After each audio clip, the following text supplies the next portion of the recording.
Sa araw na lantaran siyang kinutya bilang katulong ng sariling asawa, tahimik na tumayo si Isabela at sinimula ng pinakamalupit na paghihiganti ng kanyang buhay.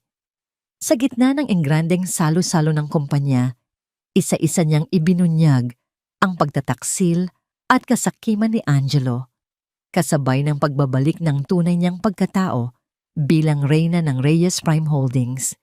Ngunit paano kung ang babaeng minamaliit mo ay siya palang may kapangyarihang wasakin ang buong mundo mo? Ang tunog ng basang-basahan na paulit-ulit na ipinapahid sa sahig ang tanging maririnig sa maliit na apartment. Bawat kuskos ni Isabela sa lumang tiles ay may kasamang bigat sa kanyang dibdib. Pagod na ang kanyang mga braso at nanlalagkit na ang kanyang likod sa pawis, ngunit hindi niya ito alintana. Kailangan niyang matapos bago pa man magreklamo ang kanyang asawa. Pwede ba dahan-dahan naman? Ang malamig na boses ni Angelo Ramirez ay pumunit sa katahimikan. Hindi man lang nito inalis ang kanyang tingin sa pinapanood na basketball sa telebisyon. Nakadikwatro ito sa kanilang lumang sopa. Ang isang paa ay walang tigil sa pag-indak na para bang siya ang hari ng kanilang munting kaharian. Hindi umimik si Isabela. Mas binagalan niya lang ang pagkayod sa sahig, iniingatang hindi makalikha ng anumang ingay na muling ikagaglit nito. 2 taon. 2 taon na silang kasal.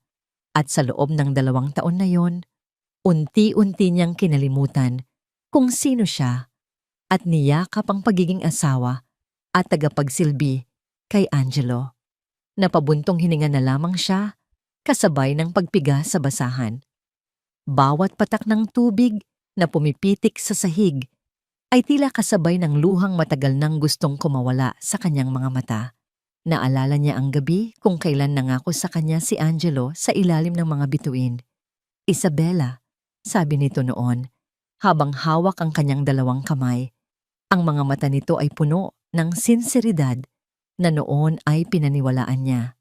"Hindi mahalaga sa akin kung ano ang mayroon ka o wala. Ang mahalaga ay ikaw. Ikaw lang ang gusto kong makasama habang buhay, kahit sa hirap, kahit sa ginhawa." Napangiti siya ng mapait. Ang hirap ay nandito na. Pero ang ginhawa, tila isang panaginip na lang yon na malabo ng makamit. Nang matapos maglinis, dumiretso siya sa kusina para ihanda ang hapunan. Nagluto siya ng paborito ni Angelo, adobong manok na pinasarap niya sa tamang timpla ng toyo at suka, at sinabayan ng mainit na kanin. Ang bango nito ay kumalat sa buong kabahayan. Umaasa siya, kahit katiting na pag-asa, na baka sa pagkakataong ito ay isang ngangiti o isang salitang salamat man lang ang matanggap niya. Inilatag niya ang pagkain sa maliit nilang lamesa. "Angelo, kain na tayo." Mahinang tawag niya. Parang walang narinig si Angelo. Makalipas ang ilang sandali, padabog itong tumayo at umupo sa hapag. Tiningnan nito ang pagkain na para bang isa itong dumi. Sumandok ito ng kanin at isang pirasong manok. Isinubo, ngumuya, walang emosyon. "Ganito na lang ba palagi?" Biglang tanong nito. Ibinagsak ang kutsara sa plato na lumikha ng malakas na ingay. "Paulit-ulit na lang ang luto mo. Hindi ka ba nagsasawa? Sa opisina, ang mga kasama ko, ang kinakain nila sa mga mamahaling restaurant. Samantalang ako, ito, pagkaing pang mahirap." Bawat salita ay parang matulis na kutsilyong tumusok sa puso ni Isabela. Hindi na siya nagulat. Sanay na siya. Pero hindi ibig sabihin ay hindi na masakit. "Pasensya na." Iyon lang ang lumabas sa kanyang bibig. "Puro ka pasensya," ganting sagot ni Angelo. "Hindi nabibili ng pasensya mo ang mga gusto ko sa buhay." Biglang tumunog ang telepono ni Angelo. Nakita ni Isabela ang pangalang Sofia na umilaw sa screen. Agad na nagbago ang anyo ng kanyang asawa. Ang kaninang kunot na noo ay napalitan ng isang matamis na ngiti. "Excuse me," sabi nito, at dinala ang telepono sa may balkonahe. Isinara ang sliding door. Kahit may salamin na namamagitan, kitang-kita ni Isabela ang pagbabago sa kilos ni Angelo. Ang boses nito ay malambing, ang mga mata ay nangungusap, at paminsan-minsan ay tumatawa ito ng mahina. Iyon ang Angelo na minahal niya. Iyon ang Angelo na matagal na niyang hindi nakikita. Pinulot na lamang ni Isabela ang mga pinagkainan at nagsimulang maghugas ng plato. Ang tanging naririnig niya ay ang tunog ng tubig at ang malabong boses ng kanyang asawa na masayang nakikipag-usap sa ibang babae. Nang bumalik si Angelo sa loob, wala na ang ngiti sa kanyang mga labi. Ang bumalik ay ang dating malamig at walang pakialam na asawa. May inihagis ito sa lamesa, isang makintab at mamahaling invitation card. Company anniversary party sa susunod na linggo, sabi nito. Hindi man lang tumitingin sa kanya. Ang mga mata nito ay abala sa pagtipa sa cellphone, marahil ay ka-text pa rin si Sofia. Napatingin si Isabela sa imbitasyon. Isang granding hotel ang pagdarausan. Isang mundo na malayo sa kanilang maliit na apartment. May biglang sumibol na pag-asa sa kanyang dibdib. Baka ito na ang pagkakataon. Baka gusto siyang isama ni Angelo para ipakilala sa mga katrabaho nito. Baka may natitira pa. Sasama ako? Nauutal niyang tanong. Itinigil ni Angelo ang pag-cellphone at tiningnan siya mula ulo hanggang paa na may kasamang pandidiri. Oo, kailangan mong sumama, sabi nito. Magbihis ka ng maayos sa araw na yan. Tumigil ito sandali at ang sumunod na sinabi nito ang tuluyang pumatay sa anumang pag-asang isinilang sa kanyang puso. Ayokong mapahiya dahil sa'yo. Ang ilaw sa loob ng The Onyx Lounge ay sadyang madilim, nagbibigay ng anino sa mga mamahaling kasuotan at kumikinang na alahas ng mga parokyano nito. Sa isang sulok, sa isang mesang gawa sa itim na marmol, nakaupo si Angelo Ramirez. Ang hawak niyang baso ng whiskey ay malamig, ngunit hindi kasing lamig ng ambisyong nag-aalab sa kanyang dibdib. You seem distracted, babe, ang malambing na sabi ni Sofia Mercado, habang ang kanyang mga daliring may pulang kuko ay marahang gumagapang sa braso ni Angelo.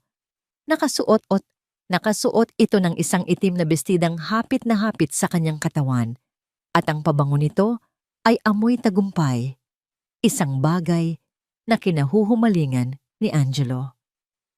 Iniisip ko lang ang presentation bukas. Pagsisinungaling niya, sabay lagok sa kanyang inumin.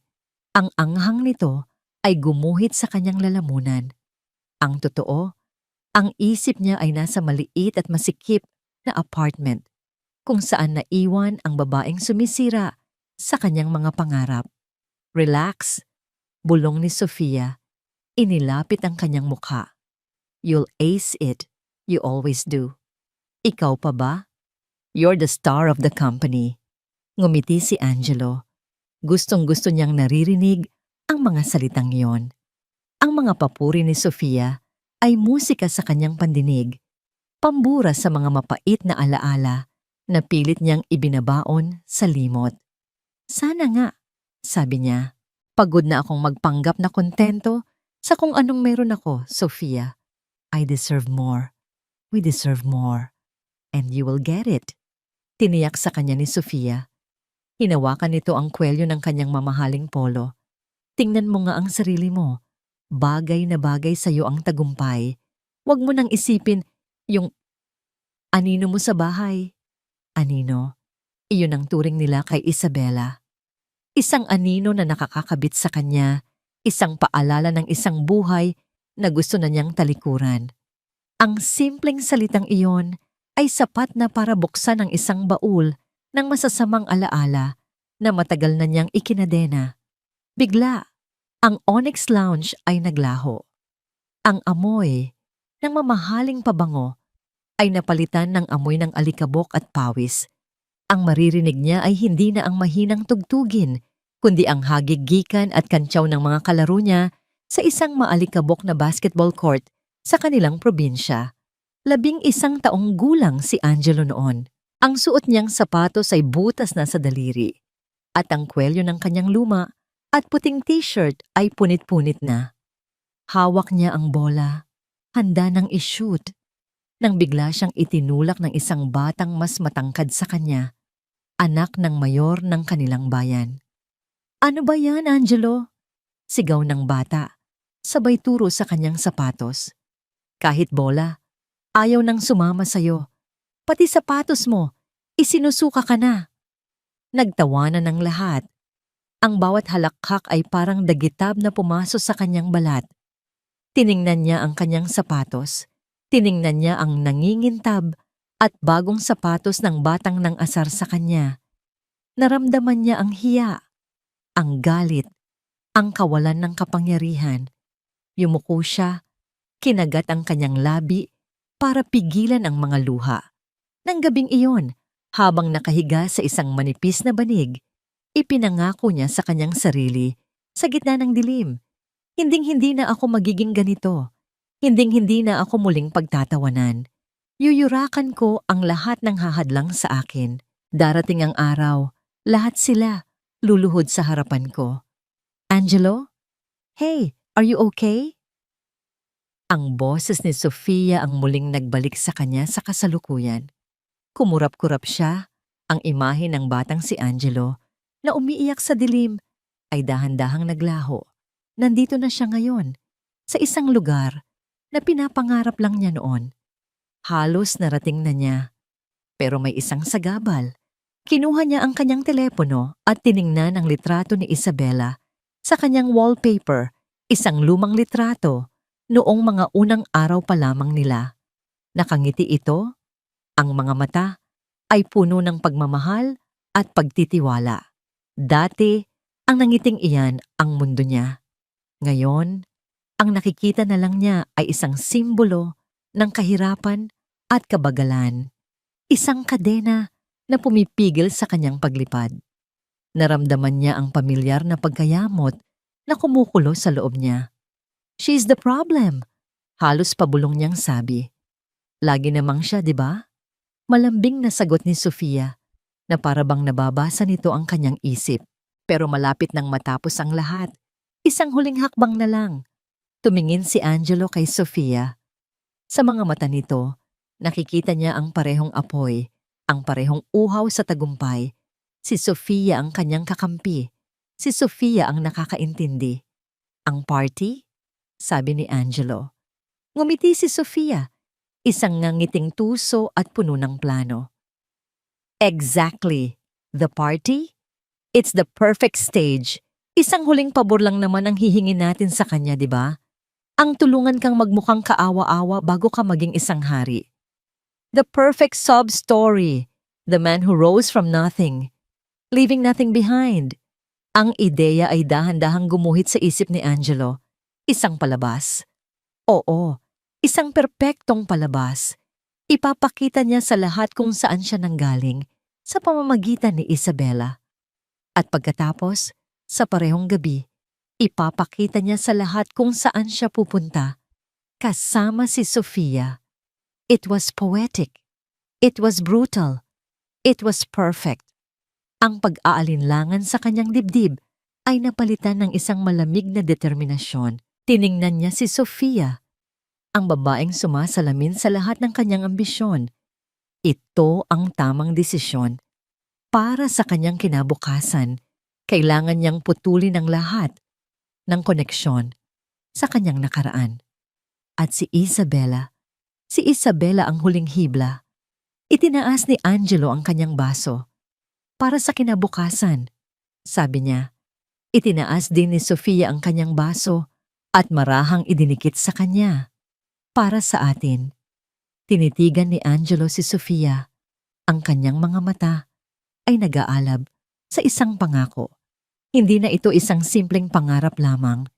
Ito ay isang plano na malapit ng magkatotoo. At wala o sino man ang makakapigil sa kanya. "Malapit na, Sofia," bulong niya. Ang kanyang boses ay puno ng kasiguraduhan.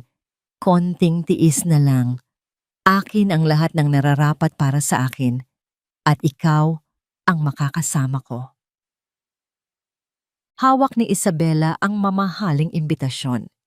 Ang bigat ng makapal na papel at ang kinang ng gintong letra ay tila isang pang-iinsulto sa payak at kupas na mundong ginagalawan niya. Ang mga huling salita ni Angelo kagabi ay umuulit-ulit pa rin sa kanyang isipan. Parang sirang plaka na walang tigil sa pag-ikot. Ayokong mapahiya dahil sa'yo. Sa kabila ng sakit, isang maliit na bahagi ng kanyang puso, ang bahaging hangal at mapagpatawad, ay pilit pa ring kumakapit sa pag-asa. Baka hindi iyon ang ibig niyang sabihin. Baka pagod lang siya. Baka stressed sa trabaho. Baka ito na ang pagkakataon para iparamdam niyang muli na karapat-dapat siyang maging asawa nito. Na kaya niyang makisabay sa mundo nito kung bibigyan lang siya ng pagkakataon. Dala ng marupok na pag-asang ito, binuksan niya ang kanilang maliit na aparador. Ang amoy ng lumang kahoy at sabon ay sumalubong sa kanya. Iilan lamang ang kanyang damit. Karamihan ay mga pambahay na bestida at simpleng t-shirt. Ngunit sa pinakasulok, nakatago sa isang plastic cover, ay ang nag-iisa niyang disenteng damit. Isang simpleng navy blue na bestida. Hindi ito mamahalin. Nabili niya ito sa isang department store nung may bonus pa siya sa dati niyang trabaho bago siya pinahinto ni Angelo. Maingat niya itong inilabas. Hinaplos niya ang malambot na tela. Sa isip niya, plinano na niya ang lahat. Aayusin niya ang kanyang buhok. Maglalagay siya ng kaunting make-up. Ipapakita niya kay Angelo at sa buong mundo nito na hindi siya isang pagkakamali. Na ang babaeng pinakasalan nito ay naririto pa rin, naghihintay lang na muling mapansin. Habang abala siya sa pag-iisip, isang katok sa pinto ang pumukaw sa kanyang atensyon. Nagtaka siya. Sino naman kaya ang bibisita sa kanila? Pagbukas niya ng pinto, isang pamilyar at mabait na mukha ang kanyang nakita. Mang Ben, gulat niyang sabi. Si Mang Ben ang family driver ng mga Ramirez. Bagamat bihira na itong magamit ni Angelo simula nang bumukod sila. Ngayon, mas madalas na itong utusan para sa mga delivery o maliliit na pabor. May dala itong isang bayong ng mga prutas at grocery. Magandang umaga, Ma'am Isabela. Magalang na bati nito. Ang mga mata nito ay puno ng kabaitan, ngunit may bahid ng lungkot habang tinitingnan siya. Pinabibigay po ng mommy ni Sir Angelo. Salamat po, Mang Ben. Pasok po muna kayo. Alok niya. Huwag na po, iha. May iba pa po akong pupuntahan. Marahan nitong tanggi. Inabot nito sa kanya ang mga dala-dala. Bago ito tuluyang umalis, may kinuha ito mula sa bulsa ng kanyang polo. Isang maliit na kahon ng kanyang paboritong ensaymada. Para po sa inyo, sabi nito. Iniabot ang kahon sa kanya. Pampalakas ng loob. Nagulat si Isabela sa gesto. Naku, Mang Ben, nag-abala pa po kayo. Tinitigan siya ni Mang Ben, isang tingin na parang tumatagos sa kanyang kaluluwa. Isang tingin na tila nakikita ang lahat ng sakit na pilit niyang itinatago. Maging matatag ka, iha. Halos pabulong na sabi nito. Ang simpleng mga salita ay may dalang bigat at kahulugan na hindi niya lubos na maintindihan sa mga sandaling iyon. Pagkasabi noon, tumalikod na ito at naglakad paalis. Naiwan si Isabela sa may pinto. Hawak ang kahon ng ensaymada. Ang simpleng kabaitan ni Mang Ben ay nagdulot ng kakaibang init sa kanyang nanlalamig na puso. May mga tao pa palang nakakakita sa kanya. Isinara niya ang pinto at dinala ang mga pinamili sa kusina. Sa isang saglit, gumaan ang kanyang pakiramdam. Ngunit ang gaan na yon ay hindi nagtagal. Habang naglalakad siya pabalik sa kanilang kwarto para itabi ang bestidang isusuot, narinig niya ang boses ni Angelo mula sa loob. Bahagyang nakabukas ang pinto. Nagsasalita ito sa telepono at alam na alam niya kung kaninong boses ang katumbas ng malambing na tono na yon. Of course, babe! Ikaw ang magiging reyna ng gabi. Narinig niyang sabi ni Angelo. May kasamang halakhak. Huminto si Isabela. Ang kanyang mga paa ay tila napako sa kinatatayuan. Hindi niya sinasadya, pero hindi niya rin magawang umalis. Hayaan mo na yon, patuloy ni Angelo. Parte yon ng plano, di ba? Kailangan may konting drama. May sinabi ang nasa kabilang linya na hindi niya narinig. Ngunit ang sumunod na sagot ni Angelo ang tuluyang dumurog sa kanyang puso. Ang mga salitang binitiwan nito ay hindi lang kutsilyo. Ito ay isang palakol na humati sa natitirang hibla ng kanyang pag-asa. Oo, isasama ko ang pulubi na yon, sabi ni Angelo. Ang boses ay puno ng paglibak at panuno. Para mas masaya ang palabas. The crowd loves a good before and after story, right? Siya ang before. Isang malutong na tawa ang narinig niya. Tawa ni Angelo. At sa background, ang mahinang halakhak ng isang babae. Tawa ni Sofia. Ang kanilang tawanan ay parang lason na gumapang sa kanyang mga ugat. Pinparparalisado ang kanyang buong katawan. Pulubi. Palabas. Iyon lang pala ang tingin sa kanya. Isang props. Isang kasangkapan para sa isang masamang biro. Hindi na niya namalayan ang mga luhang sunod-sunod na pumatak mula sa kanyang mga mata. Hindi ito hikbi. Walang tunog. Tanging mainit na likido lamang na dumadaloy sa kanyang pisngi. Ang bestidang hawak niya ay biglang bumigat na para bang ito ang pinakamabigat na bagay sa buong mundo. Nakatayo lang siya roon sa labas ng pinto, nakikinig sa tawanan ng kanyang asawa at ng babae nito. Bawat halakhak ay isang sampal. Bawat segundo ay isang kawalang hanggan ng sakit. Ang unang lamat. Hindi na ito lamat. Ito ay isang malaking biyak na sumugat sa pinakagitna ng kanyang pagkatao. At alam niya, sa kaibuturan ng kanyang puso, na hinding-hindi na ito muling mabubuo pa. Lumipas ang ilang araw na parang may makapal na pader na yelo sa pagitan ni na Isabela at Angelo. Ang dating katahimikan na bunga ng pagwawalang bahala ay napalitan ng isang katahimikang may bigat, puno ng mga salitang hindi masabi at mga katotohanang pilit itinatago. Si Isabela ay kumikilos pa rin na parang isang asawa, naglilinis, nagluluto, nag-aasikaso. Ngunit sa loob-loob niya, ang bawat galaw ay automatiko na lamang. Ang puso niya ay manhid at ang isip niya ay nagliliyab sa iisang tanong. Bakit? Ang pag-asang minsan niyang pinanghawakan ay tuluyan ng naglaho at ang naiwan ay isang malamig at mapait na pagdududa. Ang mga salitang pulubi at palabas ay naging permanenteng bakas sa kanyang alaala. Isang gabi, habang naghahanda si Angelo para sa trabaho kinabukasan, inilapag nito ang kanyang mamahaling coat sa ibabaw ng sopa. Ipa-dry clean mo to bukas. Utos nito bago pumasok sa banyo para maligo. Walang imik na kinuha ni Isabela ang coat. Isang simbolo ng mundo ni Angelo na hindi siya kailanman naging parte. Habang hawak niya ito, naging ugali na niyang tingnan ang mga bulsa bago ipalaba ang anumang damit. Isang simpleng gawain, ngunit sa gabing iyon, ito ang magiging susi sa isang mas malalim na kasinungalingan. Sa panlabas na bulsa, wala siyang nakapa. Ngunit sa panloob na bulsa, sa may tapat ng dibdib, naramdaman niya ang isang maliit at manipis na piraso ng papel. Kinuha niya ito, isang resibo. Ang kanyang puso ay biglang kumabog ng malakas. Ang resibo ay mula sa isang tindahan ng alahas na hindi niya pamilyar, Lecla Jewelry. Ang pangalan pa lang ay sumisigaw na ng kamahalan. Nanginginig ang kanyang mga kamay habang binabasa ang nakasulat. Item, Starlight, Diamond Pendant, 18K white gold total amount, patupadaman, indinam. 250,000 piso. Napatakip si Isabela sa kanyang bibig upang pigilan ng isang pagsinghap.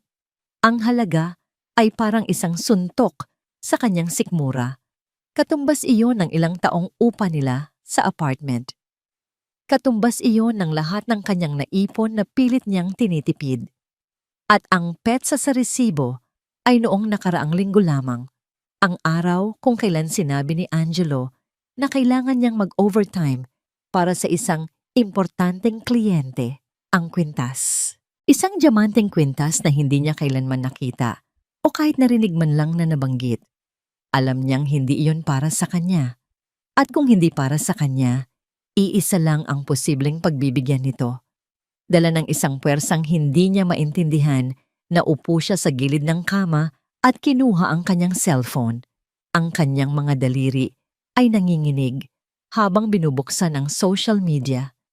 Hindi sila magkaibigan ni Sofia sa platform na yon, ngunit ang profile nito ay nakapublic. Walang anumang larawan ng kwintas sa mga huling posts nito. Pero hindi doon huminto si Isabela. May kung anong nag-udyok sa kanyang magpatuloy. Tiningnan niya ang tagged photos ni Sofia. Nag-scroll siya pababa sa mga larawan mula sa mga kaibigan, mga katrabaho. At doon, nakita niya isang larawan na kuha sa isang bar. Kapareho ng bar kung saan madalas mag-overtime si Angelo. Nakatagay si Sofia sa isang grupo ng mga katrabaho. Masaya ito. Tumatawa, ang ulo ay bahagyang nakatagilid. At sa leeg nito, kumikinang sa ilalim ng madilim na ilaw ng bar, ay isang pamilyar na pendant, isang maliit na bituin na puno ng maliliit na diamante. Ang Starlight Diamond Pendant. Nabitawan ni Isabela ang kanyang telepono. Bumagsak ito sa malambot na kama, ngunit ang tunog na nalikha nito sa kanyang isipan ay kasing lakas ng isang pagsabog. Ang lahat ng piraso ay nagkadugtong-dugtong. Ang mga overtime, ang mga sweet na tawag sa telepono, ang pera, ang kwintas. Hindi lang ito simpleng pagtataksil. Ito ay isang sistematikong panloloko na matagal nang nangyayari sa kanyang likuran. Nang lumabas si Angelo mula sa banyo, naabutan siya nitong nakaupo lang sa kama. Tulala. Mabilis na itinago ni Isabela ang resibo sa kanyang bulsa. "Anong problema mo?" tanong ni Angelo, habang pinupunasan ng tuwalya ang kanyang buhok. "Para kang nakakita ng multo." Sinubukan ni Isabela na pakalmahin ang kanyang sarili. Isang direktang komprontasyon ay walang patutunguhan. Itatanggi lang nito ang lahat. Sinubukan niya ang ibang paraan. "Angelo," panimula niya, ang kanyang boses ay bahagyang nanginginig. "Kumusta ang benta sa kumpanya? Malaki ba ang bonus mo nitong mga nakaraang buwan?" Agad na sumama ang tingin ni Angelo. "At ano bang pakialam mo? Bakit mo tinatanong?" Wala lang," sabi niya. "Naisip ko lang, baka sakaling makalipat na tayo sa mas maayos na lugar." Isang mapanuyang tawa ang pinakawalan ni Angelo. "Sa tingin mo ba ganun kadali iyon? Ang dami kong binabayaran, Isabela. Ang dami kong responsibilidad. Huwag ka nang dumagdag pa sa mga problema ko. Gawin mo na lang ang trabaho mo dito sa bahay at manahimik ka." Ang kanyang mga salita ay puno ng paghahamak, ang pag-gaslight, ang pag-iwas. Ito na ang kumpirmasyong kailangan niya. Hindi na muling umimik si Isabela. Tumayo siya at pumasok sa banyo. Iniwan si Angelo na naguguluhan sa kanyang biglaang pananahimik. Isinara niya ang pinto at humarap sa salamin. Ang babaeng nakatingin pabalik sa kanya ay hindi na niya kilala. Ang mga mata nito ay walang buhay. Ang dating kislap ng pagmamahal ay napalitan ng isang blangkong sakit. Ang babae sa salamin ay isang estranghero, isang martir na nagpauto, isang tanga na nagbulag-bulagan at sa ilalim ng sakit na yon, isang bagong emosyon ang nagsimulang umusbong. Hindi galit, hindi pa. Ito ay isang malamig na paggising sa katotohanan. Tinitigan niya ang kanyang refleksyon at sa unang pagkakataon sa loob ng 2 taon, kinausap niya ang kanyang sarili ng may brutal na katapatan. Ang mga tanong ay hindi na para kay Angelo, kundi para sa babaeng nasa harap niya. "Hanggang kailan, Isabela?" Bulong niya sa salamin. Ang kanyang hininga ay lumilikha ng hamog sa ibabaw nito. "Hanggang kailan mo lolokohin ang sarili mo?" Ang tanong na binitiwan ni Isabela sa harap ng salamin ay hindi na natili sa hangin. Ito ay nagugat sa kanyang kaluluwa, yumabong, at naging isang determinasyon na hindi niya kailanman naramdaman sa buong buhay niya. Ang pagiging biktima ay tapos na. Ang pagiging tanga ay tapos na. Ang sakit ay naroon pa rin, matalim at malalim, ngunit hindi na ito ang nagkokontrol sa kanya. Ngayon, ang sakit na yon ang kanyang naging gasolina. Kailangan niya ng katotohanan. Hindi ang katotohanang ibibigay sa kanya ni Angelo, kundi ang katotohanang siya mismo ang aalamin. Kailangan niya ng ebidensya, hindi para isampal kay Angelo, kundi para palayain ang kanyang sarili. Naghintay siya. Nagtiis. Nagpanggap. Sa sumunod na 2 araw, siya pa rin ang Isabela na kilala ni Angelo. Ang tahimik, ang sunod-sunuran. Ngunit sa likod ng kanyang mga mata, isang plano ang nabubuo. Ang pagkakataon ay dumating isang Biyernes ng gabi. Umuwi si Angelo na lasing, amoy alak, at tagumpay. Isang malaking deal daw ang kanyang isinira. Matapos magyabang at muling laitin ang kanilang abang kalagayan, bumagsak ito sa kama at agad na nakatulog ng mahimbing. Ang malakas nitong hilik ang tanging ingay sa kanilang kwarto. Ito na yon. Dahan-dahang bumangon si Isabela mula sa kama. Bawat galaw niya ay maingat, kinakalkula, na parang isang magnanakaw sa sarili niyang pamamahay. Ang kanyang puso ay dumadagundong sa kanyang dibdib. Ang bawat tibok ay isang babala at isang pag-udyok.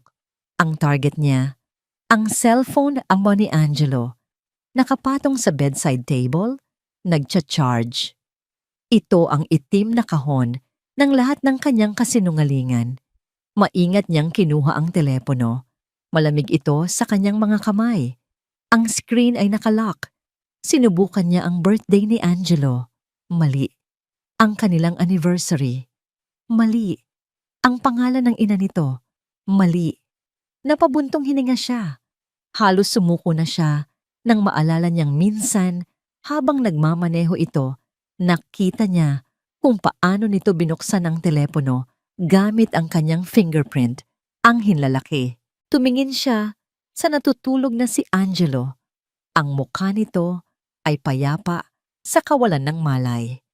Isang maskara na nagtatago sa halimaw sa loob. Huminga siya ng malalim.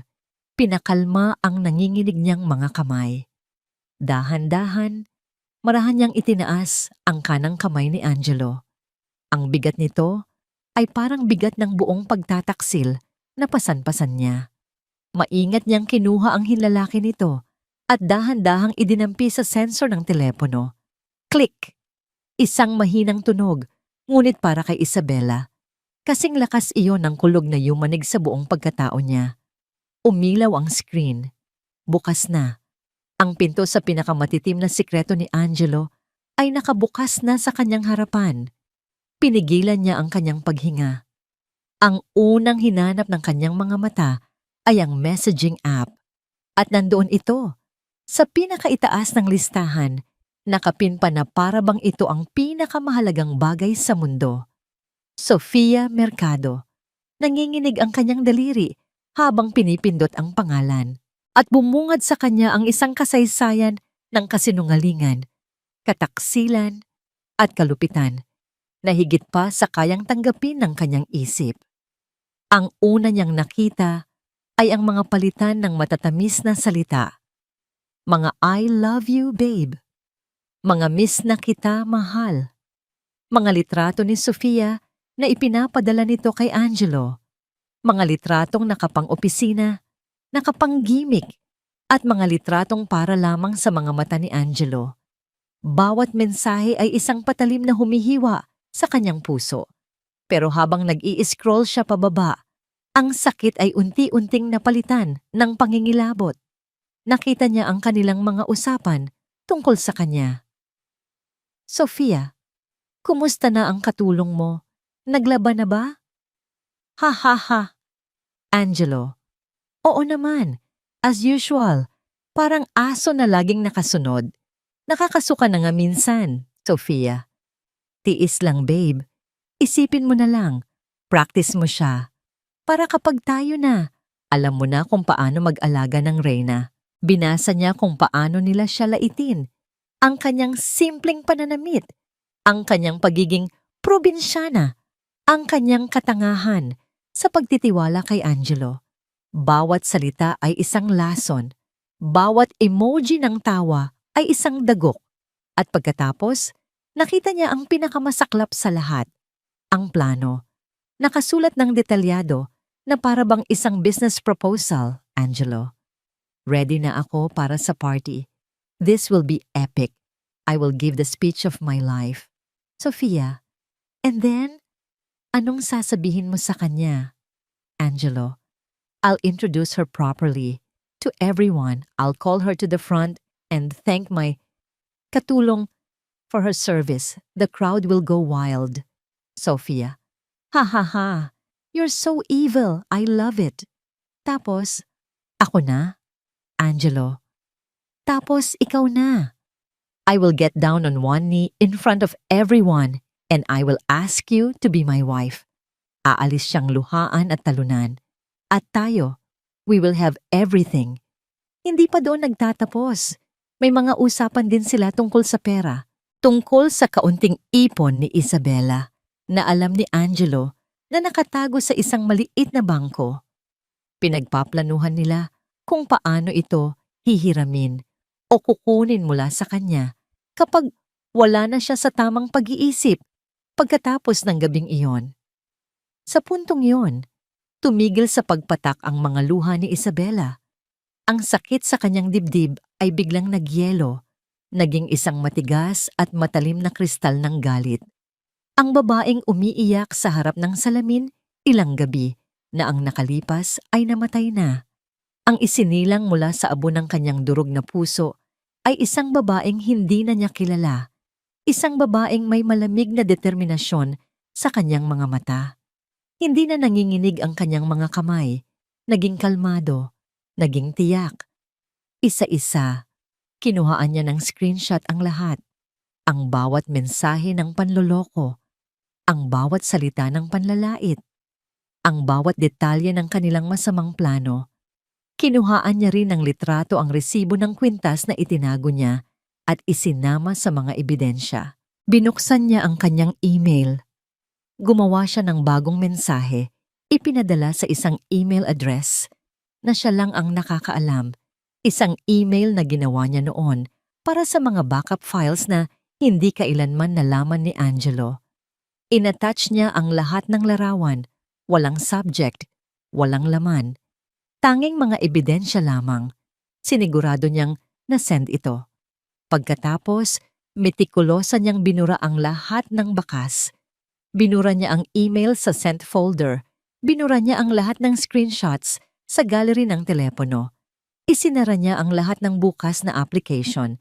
Ibinalik niya ang telepono sa bedside table, sa eksaktong posisyon kung saan niya ito kinuha.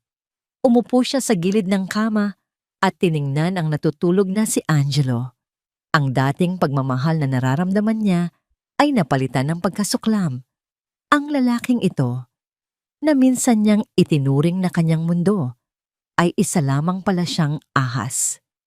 Isang makamandag na ahas na naghihintay lang ng tamang oras para tuklawin siya. Ngunit nagkamali ito. Hindi na siya isang biktima. Siya, si Isabela Reyes, ay isang Reyes. At ang isang Reyes ay hindi madaling mapasuko. Nagplano sila ng laro. Ngayon, siya ang maglalaro. At sa pagkakataong ito, siya ang magtatakda ng mga patakaran. Isang matamis at mapanganib na ngiti ang dahan-dahang gumuhit sa kanyang mga labi. Alam niya kung ano ang kailangan niyang gawin. Kailangan niyang hintayin ang tamang panahon, ang tamang lugar, at ang palabas na nais ni Angelo. Ibibigay niya rito at sa lahat ng nanunood ang pinakamalaking pagtatanghal sa kanilang buhay. Bumalik siya sa kanyang tabi sa kama. Hinayaan niyang tumulo ang kanyang hininga at ipinikit ang kanyang mga mata. Ngunit sa likod ng kanyang mga talukap, hindi na niya nakikita ang kanilang mapait na kahapon. Ang nakikita niya ay ang kanyang sarili, nakatayo sa isang entablado, handang baliktarin ang kanilang mundo. Ang pag-asa ay namatay. Ngunit ang katarungan ay malapit ng ipanganak. Ang party. Ang party na yon ang magiging huling sandali niya bilang katulong. Pagkatapos noon, sisikat na muli ang reyna. Ang buong mundo ay tila umiikot sa paligid ni Angelo Ramirez. Ang kanyang bagong opisina, na mas malaki at mas mataas sa dati, ay may malawak na tanaw sa Bonifacio Global City. Mga matatayog na gusaling salamin, mga ilaw na kumikinang. Lahat ng ito ay sumasalamin sa kung ano ang nararamdaman niya sa loob-loob niya. Nasa tuktok siya. Isang email ang dumating, naglalaman ng kumpirmasyon ng kanyang temporary promotion bilang Head of Sales and Marketing. Isang hakbang na lang at magiging permanente na ang posisyon. Isang hakbang na lang at magiging bahagi na siya ng mga piling-pili na mga tao sa tuktok ng korporasyon. Ang lahat ng paghihirap, lahat ng panunuya sa kanyang nakaraan ay malapit ng matumbasan. Good job, babe! I knew you could do it! Ang sigaw ni Sofia mula sa kabilang linya ng telepono. Nasa mamahaling cafe ito at naririnig niya ang tunog ng mga baso at pilak. You deserve this! We deserve this! Ngumisi si Angelo. Gusto niyang pakinggan ang boses ni Sofia. Ang mga salita nito ay nagpapakumpirma sa kanyang nararamdaman. Malapit na, Sofia. Very soon. Wala nang hahadlang sa atin. Oh, speaking of hadlang, sabi ni Sofia na may bahid ng panunuya sa boses. Ready na ba ang ating special guest para sa party? Nakuha mo na ba ang damit niya? Napakunot ang noo ni Angelo. Ang nangisi niya ay dahan-dahang nawala. Si Isabela na nananatiling isang anino sa kanyang mga plano. Kailangan pa rin niyang harapin ang katotohanang kasal pa rin sila. Pero hindi na magtatagal. Oo, mamaya. Maikling sagot niya. Make sure it's appropriate, huling sabi ni Sofia bago ito tumawa ng malakas. Nagpaalam na ito, iniwan si Angelo na may mapait na lasa sa dulo ng kanyang dila. Ang appropriate na damit. Ito ang bahaging kinasusuklaman na niya. Ang kailangan niya ay isang damit na magpapababa kay Isabela, na magpapakita sa lahat kung gaano ito kasimple, kawalang muwang sa mundo ng mga sopistikadong tao. Isang damit na magpapakita sa kaibahan nila ni Sofia, ang kanyang tunay na partner. Nang umuwi si Angelo, naabutan niya si Isabela na nag-aayos ng kanilang hapagkainan. Ang amoy ng niluluto nitong sinigang ay bumati sa kanya, isang amoy na nagpapaalala sa kanyang probinsya, sa kanyang nakaraang gustong-gusto na niyang kalimutan. May dala ako, sabi niya. Inihagis ang isang paper bag sa lamesa. Tumunog ang isang bagay sa loob. Hindi niya ito tiningnan. Liningon siya ni Isabela. May bahid ng pag-asa sa mga mata nito. Ngunit agad din itong napawi nang makita ang malamig na tingin ni Angelo. Ano po ito? Tanong nito. Maingat na kinuha ang paper bag. Para sa'yo yan, sabi ni Angelo. Walang emosyon. Para sa party. Inilabas ni Isabela mula sa loob ang isang bestida. Hindi ito bago. Kulay abuhin ito. At ang tela ay manipis na. Hindi ito pang okasyon. Hindi ito pang party sa isang grandeng hotel. Mukha itong damit na nabili sa murang ukay-ukay o isang lumang damit na halos isasako na lang. Ang kanyang mukha ay walang ipinapakita. Walang gulat. Walang lungkot. Walang galit. Tanging isang blankong ekspresyon na para bang isang maskara. Iyon ang nakakainis kay Isabela. Ang kanyang kawalan ng reaksyon. Ang kanyang walang katapusang pagiging martir. Susuotin ko ito? Tanong nito. Ang boses ay bahagyang pumipiyok. Oo, sabi ni Angelo, matigas. Iyan lang ang bagay sa'yo. Iyan lang ang karapat-dapat sa'yo. Huwag kang mag-abalang maghanap ng iba. Wala naman tayong pambili ng bago, di ba? Dapat maging matalino ka sa pera. Puno ng paghamak ang kanyang mga salita. Ang kanyang intensyon ay gawing masakit ang bawat patak ng tinta sa kanyang pananalita. Gusto niyang makita itong umiyak. Gusto niyang makita itong sumigaw. Gusto niyang makita itong magmakaawa para maramdaman niya na may kapangyarihan pa rin siya rito. Ngunit wala. Walang luha, walang sigaw, walang pagmamakaawa. Tanging ang kanyang mga kamay na dahan-dahang humawak sa tela ng bestida. Tiningnan ni Isabela ang damit na hawak niya. Ang kanyang mga mata ay blanko. Pagkatapos, dahan-dahan itong tumingin kay Angelo. Ang mga mata nito ay kalmado. Masyadong kalmado. Isang kakaibang kalmadong nagdulot ng bahagyang pagkabagabag sa dibdib ni Angelo. Isang iglap, naramdaman niya ang isang lamig na gumapang sa kanyang likod, pero agad niya itong ibinasura. Malamang, ganoon lang talaga ito. Manhid na. Hindi na ito marunong lumaban, isang talunan. Susuotin ko, mahinang sabi ni Isabela. Ang kanyang boses sa isang bulong, halos hindi marinig, ngunit malinaw na umalingaw-ngaw sa katahimikan ng kwarto. Napatingin si Angelo. May kung anong kakaiba sa mga mata nito, isang hindi pamilyar na kislap na hindi niya maintindihan. Isang kislap na parang nangangako ng isang bagay na hindi pa niya alam, ngunit mabilis itong nawala. At nanatili ang blangkong tingin. Binaliwala niya na lang ito. Wala itong magagawa. Wala itong pagpipilian. Ang aircon sa loob ng sasakyan ay malamig, ngunit ang hangin sa pagitan ni Isabela at Angelo ay mas malamig pa. Nakaupo si Isabela sa backseat, nakasuot ng abuhin at simpleng bestida na ibinigay sa kanya ni Angelo. Ni walang makeup, ni walang alahas, isang malaking kaibahan sa kanya noong siya pa ang reyna ng Reyes Prime Holdings. Ngayon, siya ay isang anino lamang, isang ghost ng kanyang dating sarili. Pero hindi na siya umiiyak. Ang kanyang mga luha ay natuyo na, napalitan ng isang bakal na determinasyon sa kaibuturan ng kanyang pagkatao. Si Angelo ay nasa passenger seat sa harap, abala sa kanyang telepono, halatang ka-text si Sofia. Minsan-minsan, nakakarinig si Isabela ng mahinang nangisi mula rito o isang bulong ng matatamis na salita. Hindi na siya nasasaktan. Manhid na ang puso niya sa ganoong uri ng pagtataksil. Ang tanging nararamdaman niya ngayon ay pananabik. Pananabik sa gabing ito, sa pagkakataong ito, na magbabago sa lahat. Nang makalabas sila sa apartment complex, tumingin si Isabela sa refleksyon ni Mang Ben sa rearview mirror.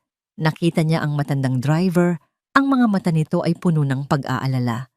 Ngumiti siya ng bahagya kay Mang Ben, isang ngiting nagtatago ng libu-libong emosyon. Ang nangiting iyon ay tila nagsasabing, "Okay lang ako, huwag kang mag-alala." Nagbalik ang tingin ni Mang Ben sa kalsada, ngunit sa isang sandali, nagtagal ang kanyang mga mata sa mga mata ni Isabela. May kung anong mensahe ang nais nitong iparating, isang paalala ng kanyang presensya, ng kanyang suporta, kahit sa tahimik na paraan. Napansin din ni Isabela na kakaiba ang suot ni Mang Ben ngayong gabi. Hindi ang usual niyang uniform ng driver, kundi isang mas formal na dark suit, bagamat may suot pa ring puting guwantes. May kung anong kaba ang naramdaman niya, isang kaba na hindi niya maintindihan. Bago pa man sila tuluyang makarating sa hotel, humarap si Angelo sa kanya. Inilagay sa bulsa ang telepono nito, na para bang naaalala lang na may kasama pala ito. "Isabela," mahinang sabi nito, ngunit ang tono ay puno ng banta. "Pagdating natin doon, huwag kang gagawa ng eskandalo. Huwag kang magsasalita ng kung ano-ano. Manatili ka lang sa isang sulok. Umuwi ka kaagad pagkatapos ng aking announcement. Maliwanag?" Hindi umimik si Isabela. Tumango lang siya ng bahagya. Ang kanyang katahimikan ay tila mas lalong nagpapagalit kay Angelo. "Huwag mong subukang ipahiya ako," patuloy ni Angelo. "Hindi mo magugustuhan ang mangyayari." Hindi niya tiningnan si Angelo. Ang kanyang tingin ay nakatuon sa nagliliwanag na cityscape ng BGC na papalapit. Ang bawat ilaw ay isang pangako, isang pag-asang hindi na para sa pag-ibig, kundi para sa katarungan. Nang makarating sila sa The Grand Summit Hotel, Ang valet parking ay puno ng mga mamahaling sasakyan. Ang mga ilaw ng hotel ay nagliliwanag, sumasalamin sa mga eleganteng kasuotan ng mga bisita na nagdudumog papasok. Isang mundo ng karangyaan na minsan niyang tinanggihan at ngayon ay pinasok niya muli bilang isang hindi kilala. Bumaba si Mang Ben at pinagbuksan sila ng pinto. Nauna nang bumaba si Angelo, walang alinlangan. Hindi man lang niya hinintay si Isabela. Diretso itong naglakad papasok sa Grand Ballroom. Ang kanyang mga mata ay nakatuon sa isang direksyon, kay Sofia. Bumaba si Isabela mula sa sasakyan. Ang simpleng bestida niya ay tila naglaho sa gitna ng mga kumikinang na gowns at barong Tagalog. Ang mga mata ng mga tao ay napunta sa kanya. Ang iba ay nagtataka. Ang iba ay may bahid ng panunuya. Mula sa malayo, nakita niya si Angelo. Nakatayo ito sa tabi ni Sofia na nakasuot ng isang nakasisilaw na red gown. Ang buhok nito ay maayos na nakatali. At ang kanyang leeg ay may suot na isang pamilyar na kwintas. Ang Starlight Diamond Pendant. Ngumingiti si Sofia. Ang kanyang mga mata ay nagpapakita ng pagtatagumpay. Ang kamay ni Angelo ay nakahawak sa baywang ni Sofia na para bang ipinagmamalaki niya ito sa buong mundo. Nagsimulang magbulungan ang mga tao. Narinig niya ang ilang pira-pirasong salita. Si Angelo ba yan? Sino yang kasama niya? Akala ko kasal na siya. Ang asawa niya? Hindi ko man lang siya nakita. Tingnan mo yung suot. Parang maid lang. Hindi niya alintana ang mga tingin. Hindi niya pinansin ang mga bulungan. Dahan-dahan siyang naglakad papasok sa ballroom. Ang kanyang ulo ay nakataas. Hindi siya pumunta sa isang sulok, gaya ng gusto ni Angelo. Pumunta siya sa likurang bahagi ng ballroom, malapit sa isang pader, kung saan makikita niya ang buong eksena. Isang tahimik na manonood. Sa ngayon, naroon si Angelo sa harapan, nakikipagkamay sa mga bigating tao sa kumpanya. Si Sofia ay nakangiti sa kanyang tabi na para bang siya ang legal na asawa. Ang buong eksena ay isang malinaw na larawan ng kanilang kasinungalingan na ngayon ay inilalatag sa isang pilak na plato para sa lahat na makita. Biglang nagbago ang ilaw sa ballroom, lumakas ang tugtog at isang matandang lalaki, ang acting CEO ng Reyes Prime Holdings, ang umakyat sa entablado. Kinuha nito ang microphone. "Magandang gabi sa inyong lahat," ang sabi nito. Ang boses ay malakas at malinaw. "Salamat sa inyong pagdalo sa aming taon ng anibersaryo. Isang karangalan na makasama kayo ngayong gabi. At ngayon," patuloy ng matandang CEO, "ang taong pinakahihintay nating lahat, ang magpapakilala sa bagong direksyon ng kumpanya, Mr. Angelo Ramirez." Ang mga ilaw ay tumutok kay Angelo. Nagsimulang magpalakpakan ang mga tao at sa gitna ng palakpakan na iyon, isang nangisi ng pagtatagumpay ang gumuhit sa mga labi ni Angelo. Si Isabela, na nakatayo sa likuran, ay napanood ang lahat. Ngunit sa kanyang mga mata, walang sakit, walang lungkot, tanging isang malamig na kislap ng pananabik. Umakyat si Angelo Ramirez sa entablado. Ang kanyang mga hakbang ay matatag at puno ng pagmamalaki. Ang spotlight ay nakatutok sa kanya na para bang siya ang tanging tao sa buong silid. Nagsimulang palakpakan ang mga tao at ang kanyang ngiti ay lumawak na para bang nilalanghap niya ang bawat butil ng atensyon at paghanga. Mula sa kanyang kinatatayuan sa likod ng ballroom, napanood ni Isabela ang lahat. Isang tahimik na manonood sa sarili niyang trahedya. Kinuha ni Angelo ang mikropono. Ang boses niya ay malakas at puno ng kumpiyansa. Halos hindi na ang boses ng lalaking minsan niyang minahal. "Magandang gabi sa inyong lahat," panimula nito. Isang karangalan na makatayo rito ngayong gabi, hindi lang bilang bahagi ng Reyes Prime Holdings, kundi bilang bahagi ng isang bagong paglalakbay. Ang tagumpay na narating natin ay bunga ng ating pagkakaisa at ng aking determinasyon na abutin ng mga bituin. 1 taon niya itong pinaghandaan. 1 taon siyang nagpanggap. At ngayong gabi, ang lahat ng pagpapanggap ay magbubunga. Nagpatuloy si Angelo sa pagbibigay ng isang mahabang talumpati tungkol sa kanyang mga naging kontribusyon sa kumpanya, sa kanyang mga plano para sa hinaharap, at sa kanyang vision na magdadala sa Reyes Prime Holdings sa mas mataas na antas. Bawat salita ay puno ng pagyayabang, at sa tuwing ngumingiti ito, nakikita ni Isabela ang isang halimaw, ang halimaw na hinubog ng ambisyon at kasakiman. Pagkatapos ng kanyang inspirasyonal na talumpati, ngumisi si Angelo. Ngunit ang lahat ng tagumpay na ito ay hindi magiging kumpleto nang walang inspirasyon.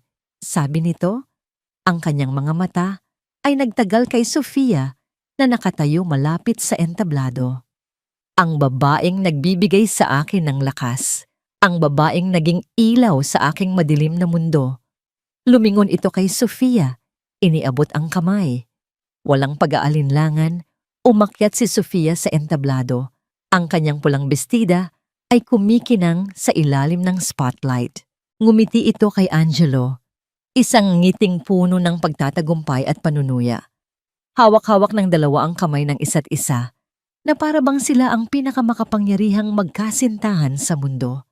Narito na ang sandali. At nais ko ring samantalahin ang pagkakataong ito, sabi ni Angelo. Dahan-dahang itinuon ang kanyang tingin sa likurang bahagi ng ballroom, diretso sa kinatatayuan ni Isabela. Ang kanyang mga mata ay nanunuya. Nais ko ring pasalamatan ng isang tao na naging bahagi ng aking buhay sa nakaraang 2 taon.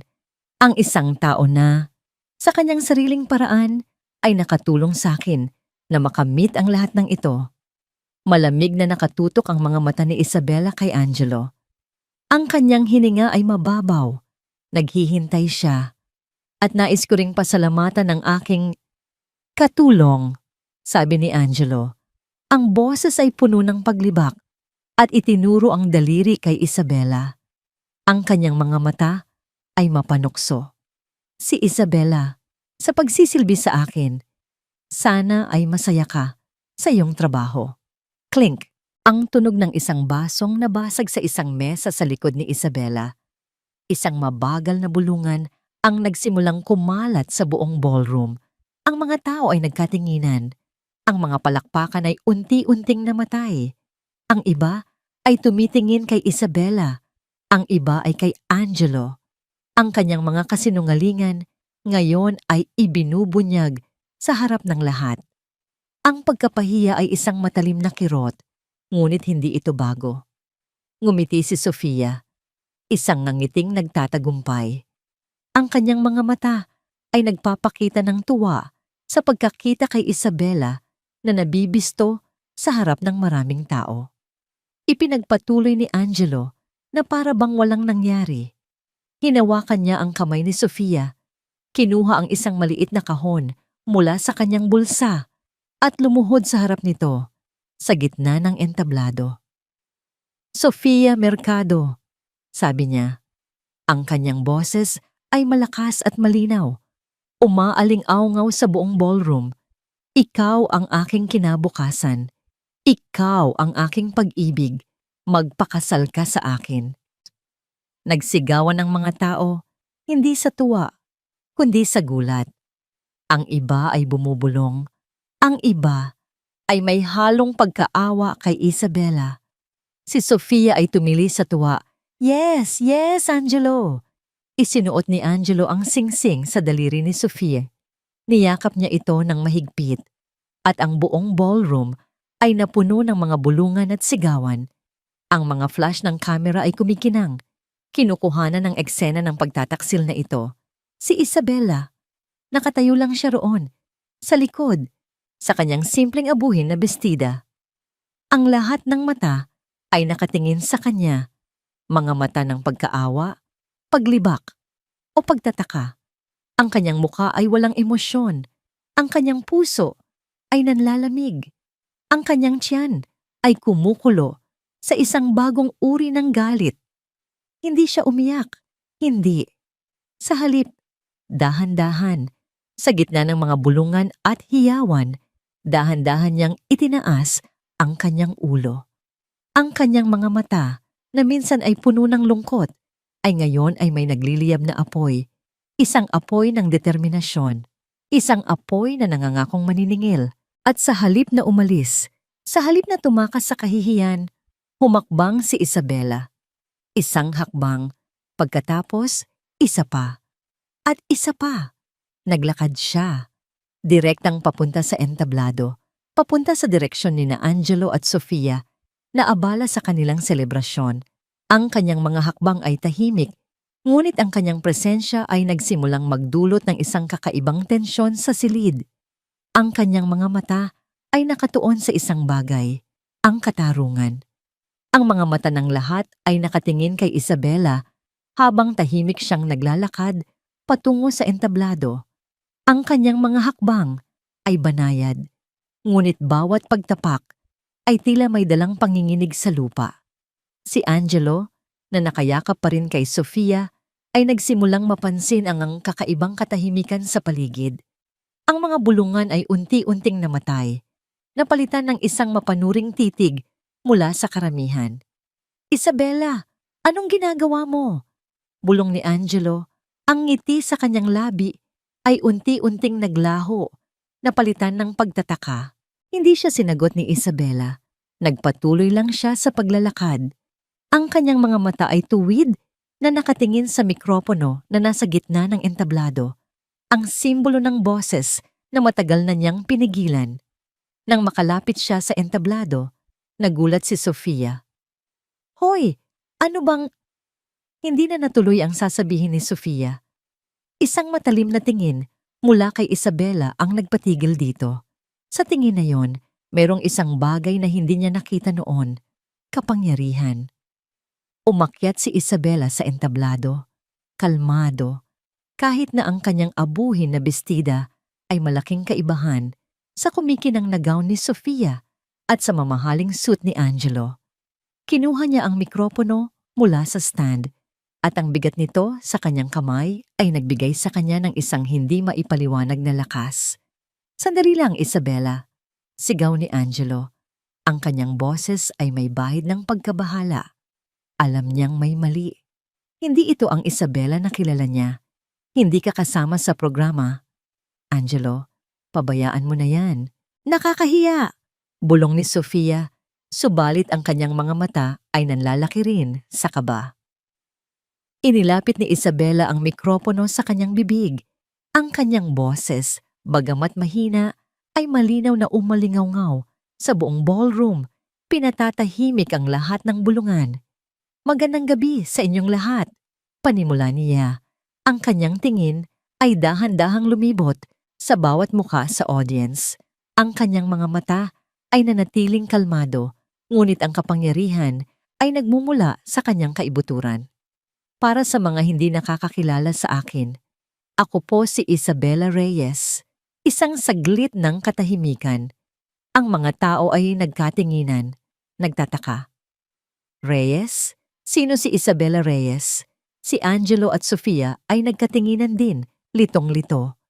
Ang nangisi sa mukha ni Angelo ay tuluyan ng nawala, napalitan ng pagtataka at unti-unting takot. "At ako," patuloy ni Isabela, ang kanyang boses ay unti-unting lumalakas. "Ako po ang may-ari at kasalukuyang Chief Executive Officer ng Reyes Prime Holdings." Bung! Ang mga salitang iyon ay parang bomba na sumabog sa gitna ng ballroom. Ang buong silid ay nabalot ng isang nakakabinging katahimikan. Ang mga bisita ay nanlaki ang mga mata. Ang iba ay napamura. Ang iba ay nagbagsakan ang mga baso. Si Angelo at Sofia ay parang pinagbagsakan ng langit at lupa. Ang kanilang mga mukha ay namutla. Ang mga mata ay nanlalaki sa gulat at takot. Ang dating pagmamalaki sa mukha ni Angelo ay napalitan ng isang desperadong takot. Si Sofia ay bumitaw sa kanyang kamay, ang kanyang panga ay nakababa, hindi makapaniwala sa kanyang narinig. Isabela?" Bulong ni Angelo. Ang boses ay nanginginig. Anong pinagsasabi mo?" Ngumiti si Isabela, isang ngiting hindi nakarating sa kanyang mga mata, isang ngiting malamig at puno ng paghihiganti. Ang pinagsasabi ko, Angelo, ay ang katotohanan na matagal mo nang tinatago. Ang katotohanan na pilit mong nilulunod sa kasinungalingan. Huminga siya ng malalim at ang kanyang susunod na mga salita ay parang suntok sa mukha ni Angelo.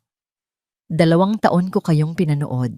2 taon kong isinugal ang aking pagkatao, ang aking dignidad, para lamang makita kung gaano kalalim ang iyong kasakiman at kasinungalingan. 2 taon akong naging katulong mo, Angelo. At sa loob ng 2 taon na yon, ipinakita mo sa akin kung gaano kakahayop. Ang mga tao ay nagbubulungan, ngunit hindi na tungkol sa kanya. Ito ay tungkol kay Angelo at sa mga pagtataksil nito. Angelo Ramirez, sabi ni Isabela, ang kanyang boses ay matatag, puno ng awtoridad na matagal nang natutulog. Sa harap ng lahat ng naririto at sa kapangyarihan na ibinigay sa akin bilang may-ari at CEO ng kumpanyang ito, tumingin siya diretso sa nanginginig na mga mata ni Angelo. Kaya ka, sa oras na ito, ikaw ay tanggal na sa Reyes Prime Holdings at ikaw, Sofia Mercado. Lumingon siya kay Sofia na namumutla at tila nais ng tumakas. Ikaw din, terminated. Para silang pinagbagsakan ng palakol, ang kanilang mga pangarap ay nawasak sa isang iglap. Wala kang karapatan! Sigaw ni Angelo. Ang kanyang boses ay pilit na nilalabanan ang takot. Wala kang ebidensya. Niloloko mo lang sila. Baliw ka na. Ngumisi si Isabela, isang ngiting nagpapahirap sa kaluluwa. Wala nga ba, Angelo? Wala nga ba akong ebidensya? Hayaan niyong ipakilala ko sa inyo ang aking Head of Security and Surveillance. Sa likod ng entablado, mula sa mga anino, isang pamilyar na figura ang dahan-dahang lumabas. Nakasuot ito ng isang formal at kumikinang na uniforme ng security guard na may mga ranggo sa balikat na nagpapakita ng mataas na posisyon. Ang lahat ng mata ay napunta sa kanya. Si Mang Ben. Lumabas si Mang Ben mula sa dilim. Ang kanyang presensya ay kasing bigat ng 1,000 bato na bumagsak sa mga balikat ni na Angelo at Sofia. Ang kanyang uniforme ng Head of Security and Surveillance ay kumikinang sa ilalim ng ilaw ng entablado. Isang malinaw na kaibahan sa kanyang dating kasuotan bilang isang simpleng driver. Ang mga mata nito ay matalas, puno ng katapatan at awtoridad. Mang Ben, bulong ni Angelo, ang kanyang boses ay tila nawalan ng lakas. Hindi siya makapaniwala. Ang matandang driver na madalas niyang tawaging kuya at minsan niyang sinisigawan ay ngayon ay nakatayo sa tabi ng kanyang asawa na para bang isa itong general na nag-uutos sa kanyang hukbo. Magandang gabi, Sir Angelo, Ma'am Sofia. Magalang na bati ni Mang Ben, ngunit ang kanyang mga mata ay walang bakas ng dating paggalang. Sa pahintulot ng ating CEO, Ma'am Isabela Reyes, ipapakita ko po sa inyo ang ilang ebidensya. Sa isang iglap, umilaw ang malaking screen sa likod ng entablado. Isang PowerPoint presentation ang lumabas at ang unang slide ay isang koleksyon ng mga screenshot. Mga screenshot ng mga text message, mga palitan ng mensahe ni na Angelo at Sofia. Sofia, kumusta na ang katulong mo? Naglaban na ba? Ha ha ha. Angelo, oo naman. As usual, parang aso na laging nakasunod. Nakakasuka na nga minsan. Ang mga salitang yon ay umalingaw-ngaw sa buong ballroom. Isang kolektibong pagsinghap ang naganap sa mga bisita. Nagbulungan ang mga tao at ang mga tingin ay napunta kina Angelo at Sofia na ngayon ay namumutla at nanginginig. Ang kanilang mga mukha ay puno ng takot. Ito ay mga palitan ng mensahe sa pagitan ng Mr. Angelo Ramirez at Miss Sofia Mercado. Paliwanag ni Mang Ben, ang kanyang boses ay kalmado at profesional. Kung saan nila tinalakay ang kanilang pagnanakaw ng oras ng kumpanya, ang kanilang hindi etikal na relasyon, at ang kanilang detalyadong plano upang pahiyain at samantalahin ang CEO ng Reyes Prime Holdings, Miss Isabella Reyes. Sunod-sunod na lumabas ang mga ebidensya, mga litrato ni Angelo at Sofia na magkasama sa mga mamahaling restaurant, sa mga bar, at sa labas ng mga hotel na sinasabi ni Angelo na overtime siya, mga resibo ng mga mamahaling regalo, kabilang ang Starlight Diamond Pendant na may petsa at oras ng pagbili.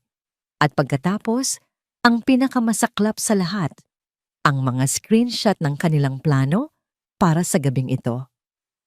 Angelo, I'll call her to the front and thank my katulong for her service.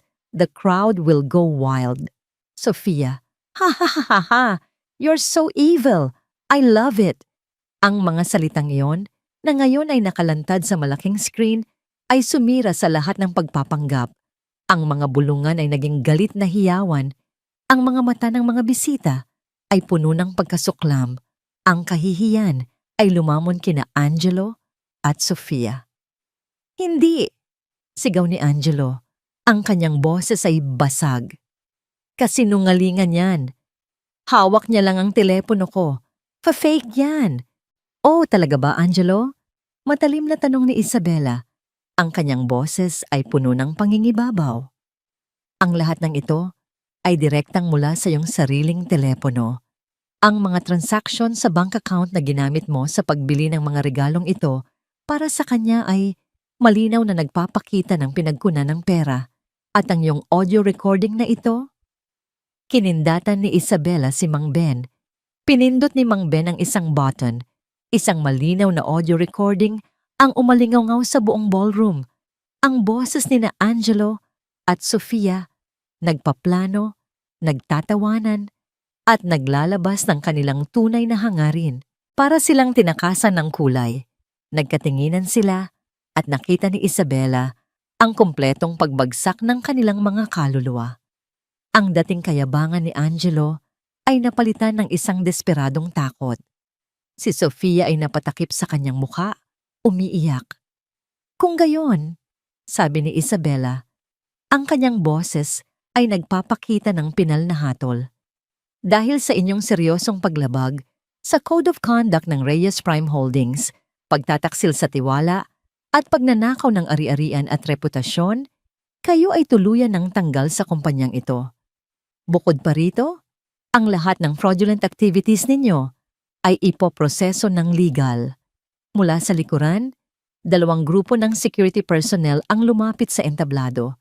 Pinangunahan sila ni Mang Ben. Maingat, ngunit matatag na inilapit ng mga security guard sina Angelo at Sofia. Bibitawan na niyo ako! Sigaw ni Angelo, sinubukan nitong manlaban. Isabella, hindi mo ito magagawa. Asawa mo ako. Angelo? Mula sa gabing ito, wala nang Angelo Ramirez sa buhay ko. Sabi ni Isabella, ang kanyang tingin ay matigas. Ang asawa kong minahal ko ay isang ilusyon, at ang mga ilusyon ay dapat nang magwakas. Si Sofia na umiiyak at napatakip sa mukha ay hinila rin ng mga security. Isabella, maawa ka. Patawarin mo kami. Ang pagpapatawad ay hindi para sa mga taong walang pagsisisi. Matigas na sagot ni Isabella. At ang hustisya ay hindi na kailangang maghintay. Inilabas sina Angelo at Sofia mula sa ballroom. Ang kanilang mga sigaw at pagprotesta ay unti-unting nawala habang sila ay inilalabas. Ang mga bisita ay nanatili sa kanilang mga kinatatayuan, gulat sa mga pangyayaring nasaksihan. Huminga ng malalim si Isabella. Tiningnan niya ang mga mukha ng kanyang mga empleyado. Ang mga mukha ng mga taong minsan ay pinaniwalaan niya. Alam kong marami sa inyo ang nagulat sa mga nasaksihan ninyo ngayong gabi. Panimula niya, ang kanyang boses ay malumanay na, puno na ng awtoridad at pag-asa. Ngunit hayaan ninyong sabihin ko sa inyo, ang Reyes Prime Holdings ay itinayo sa pundasyon ng integridad, tiwala, at tapat na paglilingkod. Hindi natin hahayaan na ang sinuman ay yumurak sa mga halagang ito. Sa gabing ito, hindi lamang isang kabanata ang natapos, kundi isang bagong simula ang ating sinasaksihan.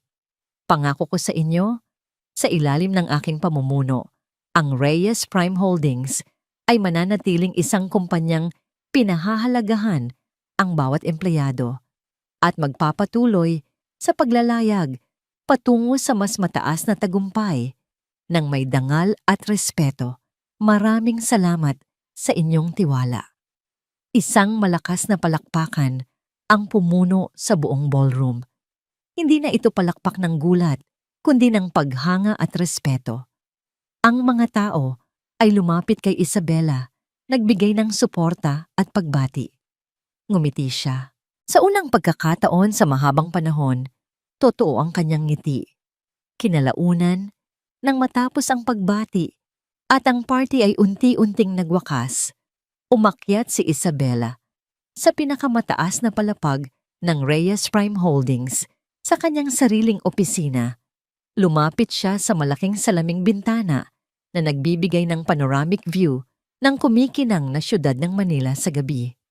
Ang mga ilaw ng BGC ay tila mga bituin na bumababa sa lupa, kumikinang na parang mga pangako. Hininga niya ang sariwang hangin at naramdaman niya ang isang bigat na dahan-dahang nawawala sa kanyang mga balikat. Ang pagsubok, ang sakit, ang pagtataksil, lahat ng yon ay nagdala sa kanya rito. Ito ang kanyang muling pagsilang, ang kanyang pagbangon. Tiningnan niya ang kanyang refleksyon sa salamin, isang babaeng malakas, buo at malaya. Hindi na ang pulubi na nilait ni Angelo, hindi na ang katulong na sinubukan nitong pahiyain. Siya ay si Isabela Reyes at sa wakas, natagpuan na niya ang kanyang sarili. Nagsimulang gumuhit ang isang ngiti sa kanyang mga labi.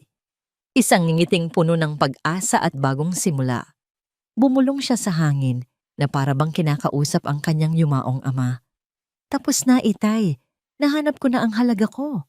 Sa pagtatapos ng kwento ni Isabela, malinaw na ang kasinungalingan ay maaaring magtagal, ngunit hindi kailanman nagwawagi. Ang pagbagsak ni Angelo ay hindi lamang parusa sa pagtataksil at kasakiman, kundi isang patunay na ang bawat masamang gawa ay may kaakibat na kapalit. Samantala, ang pagbabalik ni Isabela bilang tunay na leader at reyna ng sarili niyang buhay ay sumasalamin sa lakas ng isang babaeng piniling ipaglaban ang dignidad at katarungan. Hindi ito simpleng kwento ng paghihiganti, kundi paalala na ang tunay na tagumpay ay ang muling pagtayo. May dangal, may paninindigan, at may malinaw na konsensya. Kapag ang isang babae ay tumigil sa pagliit ng sarili para sa iba, walang sino man ang maaaring umapak muli sa kanya. Kayo, mga kaibigan, ano ang masasabi ninyo? Tama ba ang ginawa ni Isabela? Kung kayo ang nasa kanyang kalagayan, pipiliin ba ninyo ang katahimikan o ang paglaban para sa katotohanan? At sa ngayon, kumusta ang puso ninyo? May pinagdadaanan ba kayong pagtataksil o pagsubok? Nandito kami, handang makinig at samahan kayo sa bawat kwento.